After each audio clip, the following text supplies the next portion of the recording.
The missing link, the missing pillar in your guitar learning journey is going to be understanding what it is that you're playing in a linguistic way. Let me explain.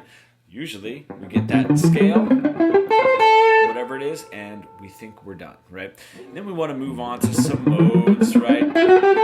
Right, understanding, 7 chords, major 7s, major 9s, whatever it is.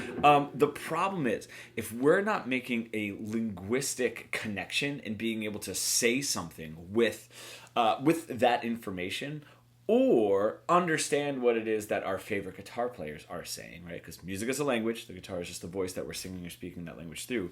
That information isn't really that valuable. It's like going to another country, right, and saying, oh, that person's speaking Spanish.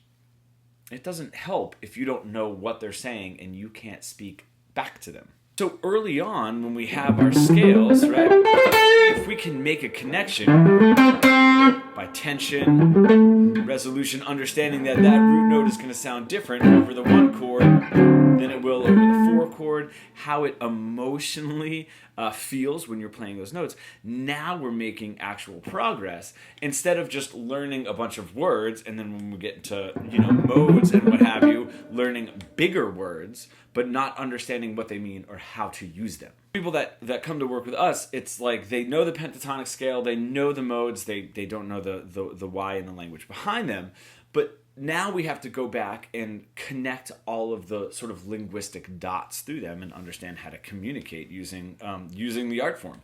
If you can just do that from the very beginning with your first position of the minor pentatonic scale, right? And then you're sort of taking these ideas through the other positions, you're setting yourself up to learn information and a vocabulary and also learn how to use it and also learn how other guitar players are using it.